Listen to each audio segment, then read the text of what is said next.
So I'm continuing to mess around with the color palette, and I decided to go with something really dramatic to pair against the strawberry, and that's this wonderful purple color. So I decided to go with a purple gradient, so I just applied that in my layer styles panel, a little purple gradient. And I decided to bring out the green and the strawberry and not really focus so much on the red, and let the strawberry be the only thing that's red.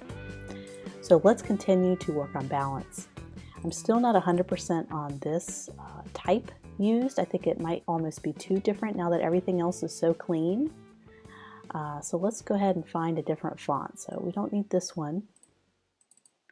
Go ahead and type in a new. It's a really trendy font, but if it doesn't work with a particular piece, that's okay. It's better to make it look cohesive than to be trendy. So Archer is a really nice font. Let's check it out. Archer hairline, let's do thin. Let's go a little thicker than that. Let's do extra light. There we go, that's a nice thickness. And do they have an italic? Yes, they do. That's that italic I've been looking for. So here's a little bit of an issue. I have a sans serif, a bold sans serif, and a serif. And it's nice to mix sans and sans serif, but this is almost too close in size. So something needs to kind of be a little bit different. So perhaps if I made this a little bigger, it will make it different enough, and that works really well. You don't want things to be too similar, but be a serif and a sans serif. If you're going to use a serif and a sans serif paired together, make sure they're a little different in size or a little different in something. Something has to be different about it. Okay, so I'm liking that a little bit better. Let's change the color. Let's use a softer color. There we go, bringing out the green a little bit, and let's go up here and see if we can't bring out the purple. Maybe a dark purple, light purple. And I still think it needs to be darker weight, or a thicker weight. Let's do book italic. And I can fiddle around with fonts for hours and still not be happy. So for right now, I think that's okay. I think we need to move the entire strawberry up a little bit. Oops. Let's bring the entire piece up and balance it so we have a little more white space on the right side. And I think we need to maybe make the strawberry smaller. So I'm going to go ahead and save it just in case I don't like the strawberry smaller. Go ahead and select everything and deselect any of my font that I accidentally selected. Perfect. Let's make the strawberry a little bit smaller. And let's put it right about there. Perfect. Gotta have white space. Very important. Let's bring this down a little bit. And you know what this needs? I know exactly what this needs. It needs some kind of border, because right now it just feels like everything's floating. It doesn't feel grounded. So what if we added a little bit of a bar? And we can bring out the green or the purple. Let's bring out kind of a medium purple. Put that in the bar. You notice it kind of brings everything together a little bit. And I want to make this A punched out. Since I'm not an illustrator, I'd probably do this in Illustrator. Color overlay, I'm just going to kind of cheat a little bit and make it the same color as the background. So the A doesn't look out of place. So this is a nice clean flat design, but I want to add even more dimension by adding a background layer up in the top half of this. Kind of set the tone and the mood for the ad. I found this on Pexels. It's kind of a generic supermarket photo.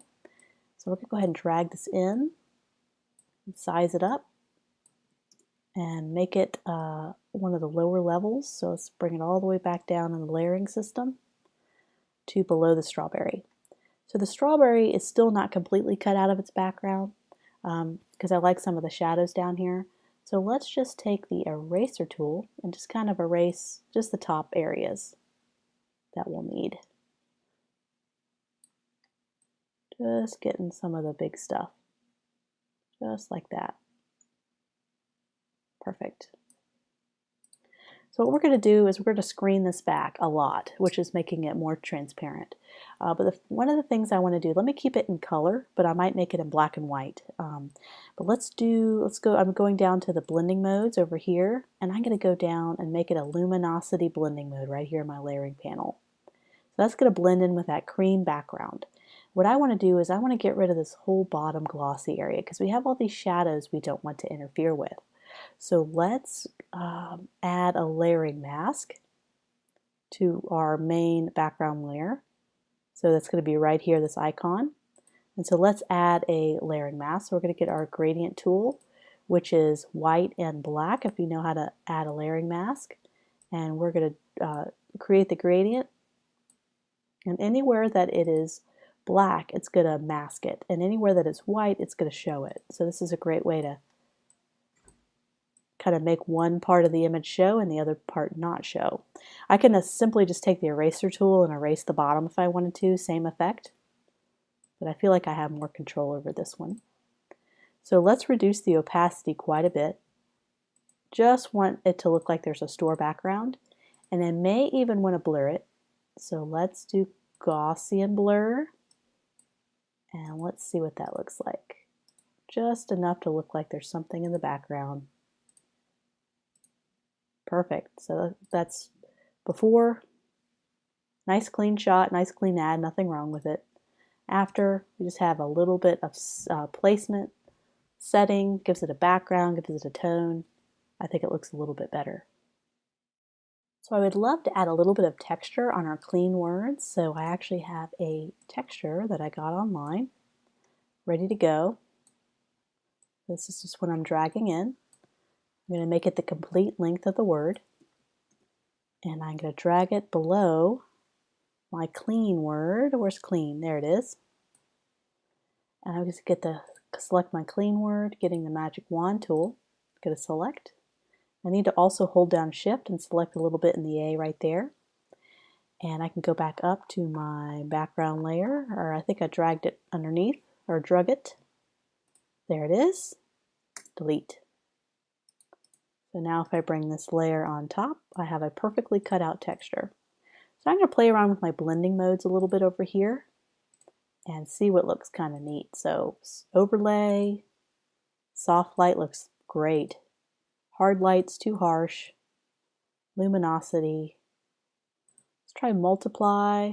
That looks kind of neat, but I really think soft light was really neat. So let's make it a little more transparent. Perfect. There's one other thing I want to do with this word, and that's add a little shadow here. So let's zoom in to 55%, and I'm going to take this word. I'm not going to take the texture.